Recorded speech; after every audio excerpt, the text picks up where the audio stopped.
여러분, 잘 지내고 계신가요? 네. 오늘은 진로 설계와 실천 인성 6주차고요. 인간관계와 진로에 대해서 강의를 하려고 합니다.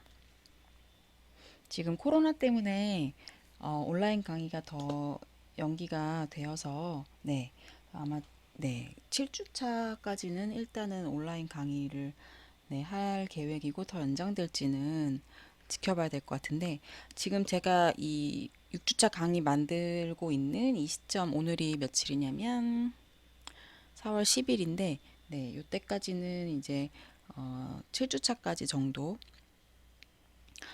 그 온라인 강의를 하도록 되어 있어요. 근데 앞으로 어떻게 될지도 모르겠어요. 지금 코로나가 그 확진자 증가하는 게 점점 줄고는 있는데 세계적으로는 늘어나고 있으니까 기다려 봐야 될 것 같습니다.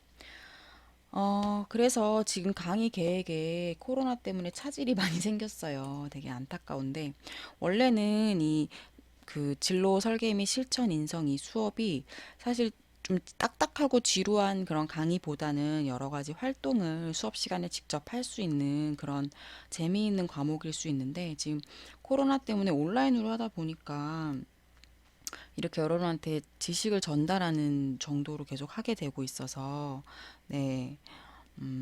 그래도 또 인원수가 40명 이상 한 수업에 듣다 보니까 줌으로 그 온라인 실시간으로 강의를 하는 것도 좀 어려움이 있어서 그래서 지금 좀 PPT로 계속 강의를 하다 보니까 여러분도 재미가 없을 수 있는데 뭐 이번 학기에는 좀 코로나 때문에 불가피한 상황이라 서로 좀 양해를 해야 될 것 같아요. 그래서 지금 강의 계획이 어떻게 바뀌었는지 설명을 좀 할게요. 되게 복잡한데 일단 1, 2주까지는 원래 강의 계획대로 진행이 돼 왔죠. 근데 그 다음 주에 원래 요 성격과 진로가 사실은 3주차에 들어가게 하려고 했어요. 근데 이게 MBTI 검사를 해야 돼요. 심리 검사, 성격 검사를 여러분들이 해야 내 성격 유형이 여기 나오는데 이 성격 유형을 이제 같이 검사하고 해석을 들으면서 그거랑 진로랑 연결시키는 거거든요. 근데 여러분을 만날 수가 없어서 요게 이제 미뤄졌죠. 이게 미뤄지면서 인성이 앞으로 훅 들어왔어요. 왜냐면 인성도 사실은 원래는 수업 시간에 같이 연습하면서 해야 되는데 그래도 MBTI나 뭐 진로 검사 이런 것처럼 검사를 해야 되는 건 아니니까 이게 이제 앞으로 훅 들어왔는데 음, 온라인 강의가 또 지속이 되면서 이제 여기까지도 다 했는데 진로를 다시 또 확인은 해야 되는 상황인 거예요. 그래서 5주차까지 센스 있는 직장 생활로 그러니까 강의했고 6주차부터 다시 진로인데 원래 순서는 이 성격과 진로가 먼저 순서인데 제가 혹시라도 한 9주차쯤에는 대면으로 수업을 할 수 있지 않을까 하는 기대감으로 MBTI 검사를 꼭 한 번쯤 여러분들이 했으면 하는 바람으로 뒤로 미뤘어요. 대신에 6주차에 오늘 인간관계와 진로 먼저 하고 7주차에 직업 흥미와 적성 하고 중간고사는 시험을 볼지 다른 방식으로 할지는 아직 안 정했는데 왜냐면 이제 원래는 이때 시험이 없는 거예요. 원래 강의 계획서 상에는. 근데 이 인성 부분이 앞으로 오면서 이게 시험이 들어가야 될지도 모르는데 이거는 이 과목을 여러 선생님들이 강의를 하시니까 다른 강사 선생님들이랑 상의를 해서 아마 결정할 것 같고요. 그래서 MBTI 하는 그 성격과 진로를 9주로 미뤘고 그 다음에는 진로 설계, 직업 및 취업 정보 찾기 그리고 12주차에 나의 비전과 목표 설정하기 이런 거를 할 거예요. 그리고 직업 소개 칼럼 발표 이거를 13, 14주차로 미뤘어요. 이것도 왜냐면은 코로나 때문에 혹시라도 한 학기가 전체가 다 온라인으로 안 하는 이상 요때쯤에는 우리가 만날 수 있지 않을까 해가지고 요때로 밀어놨습니다. 그리고 기말고사도 방식은 코로나 여부에 따라서 어떻게 될지 결정돼서 다시 또 안내를 드릴게요. 그리고 이제 과제에 대해서는 저도 이제 고민이 많은데 원래 이 수업이 매주 무슨 과제가 나가고 이런 수업이 아니어도 괜찮은 수업인데 지금 온라인 강의를 하다 보니까 매주 과제가 나가는 거예요. 왜냐면 온라인 강의가 아니면 2시간 수업을 이제 할 수 있는 그런 과목인데 지금 온라인으로 하면은 50분만 영상이 올라가잖아요. 50분. 그러니까 나머지 시간, 원래 수업 시간에 해당하는 나머지 시간 동안 여러분들이 이 과목과 관련된 활동을 하신다고 생각하시면 돼요. 사실은 과제라기보단 활동인 거예요. 그래서 여러분들이 과제가 매주 있는 게 되게 부담스러울 수 있는데 거의 매주 나갔죠, 지금. 그래서 너무 부담 갖지 말고 그 해당하는 2시간 안에 다 끝내버린다라고 생각하고 작성해 주시면 좋을 것 같아요. 그리고 만약에 과제가 너무 많다거나 좀 힘들거나 하면은 저한테 쪽지나 이런 걸로 의견을 주시면 저도 여러분들 의견을 반영해서 조절해 보도록 하겠습니다. 근데 아마 매주 조금씩은 과제가 나가야 될 거고 지금도 과제 한 1, 2페이지 정도로 나가기 때문에 지금보다 많이 줄이기는 어렵지 않을까 싶어요. 네. 그럼 이번 주 강의를 본격적으로 시작을 해볼게요. 이번 주 강의 목차는 인간관계에 대한 건데 처음에 인간관계가 어떻게 나뉘어질 수 있는지 분류를 먼저 살펴보고요. 그 다음에 인간관계라는 게 어떻게 발달하는 거지? 그러니까 나랑 내 친구랑 처음에 모르는 사이였다가 서서히 이렇게 친해지면서 이렇게 친해지는 거에 있어서 과정이 어떻게 되는지를 살펴볼 거예요. 그다음에 세 번째는 그럼 인간관계도 진로에 영향을 미칠 텐데 어떻게 영향을 미치는지 그거에 대해서 같이 생각해 보는 시간을 갖도록 할 거예요. 그래서 그 본격적인 강의를 하기 전에 아이고 네 다시 할게요. 너무 이상하게 나와가지고 이거를 같이 보면서 시작하도록 하겠습니다. 첫째, 진실 없는 아름다운 말을 늘어놓지 마라. 둘째, 말 많음을 삼가라. 셋째, 아는 체 하지 마라. 넷째, 돈에 너무 집착하지 마라. 다섯째, 다투지 마라. 이 5가지가 노자의 인간관계 5계명이라고 합니다. 노자라는 철학자는 여러분들도 들어봤을 거예요. 워낙 유명한 철학자라서. 그래서 강의를 시작하면서 우리가 인간관계에서 요거를 지키면 좋은 관계를 많이 맺고 살아갈 수 있다고 하니까 한번 생각해 보세요. 나는 어떤가? 나는 진실 없는 아름다운 말을 늘어놓는 사람인가? 네, 남의 비위를 맞추고 가만이설로 회유하고 요렇게 제주로 인생을 살지 말래요. 두 번째, 말 많음을 삼가라. 말이 많이 하는 것보다 말하지 않고 성의를 보이는 것이 오히려 신뢰를 갖게 한다고 합니다. 그리고 말을 많이 하다 보면 인간관계에 실수가 생길 수가 있어요. 네. 세 번째, 아는 체 하지 말아라. 아무리 많이 알고 있다고 해도 주위에서 알아챌 때까지는 잠자코 있는 편이 낫다. 지혜 있는 자는 자기가 가만히 있어도 남이 알아차린대요. 네 번째, 돈에 너무 집착하지 마라. 네, 돈은 꼭 인생에 필요하긴 하지만 돈의 노예가 되는 것은 안타까운 노릇이다. 5번째, 다투지 마라. 남과 다툰다는 것은 손해다. 그래서 다툴 만한 일이 발생하지 않을 순 없어요. 살다 보면 나는 정말 가만히 있는데 누가 시비 거는 일도 생기거든요. 그치만 그럼에도 불구하고 그 사람이랑 싸우면 나에게 손해라고 하는 거죠. 자신의 주장을 밀고 나가려는 사람은 이익보다 손해를 많이 본다. 왜냐하면 처음에는 내 뜻대로 되는 것 같아서 좋을 수 있지만 결국 상대는 나에 대한 마음을 접을 수 있거든요. 적을 생길 수도 있고. 그래서 여러분이 인간관계를 맺을 때 이 5가지를 한번 생각해 보시면 좋을 것 같습니다. 그럼 이제 인간관계의 분류에 대해서 얘기를 할 거예요. 인간관계는 여러 가지로 분류를 할 수 있거든요. 첫 번째로는 1차 관계, 2차 관계로 분류를 해볼게요. 네. 1차 관계는 운명적인 관계를 얘기합니다. 네.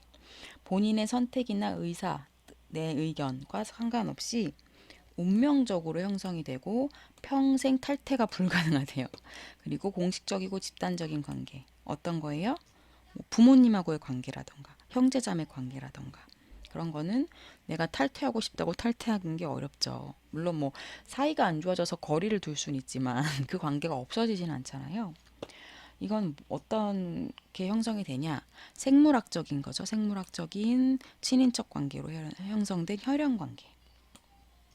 아니면 지연 관계.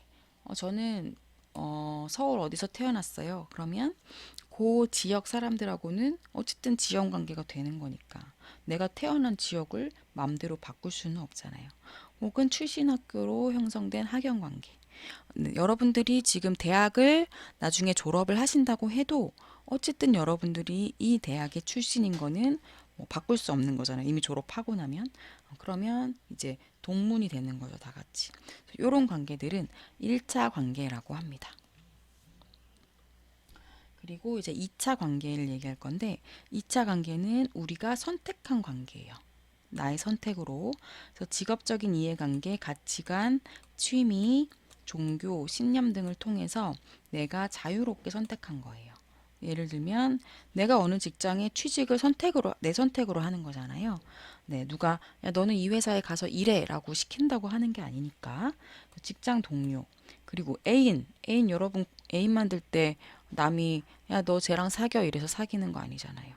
애인도 내가 선택하는 거죠. 친구도 물론 친구가 먼저 나한테 와서 야 너 나랑 친구하자 이래서 친구를 할 수도 있지만 결국 그것도 내가 친구 관계를 맺을지 안 맺을지는 내가 선택하는 거예요. 여러분 동아리 활동 많이 하시나요? 아니면 학교 밖에 뭐 동호회나 클럽 이런 것도 가입하셨을 것 같은데 이것도 내가 선택하는 거죠.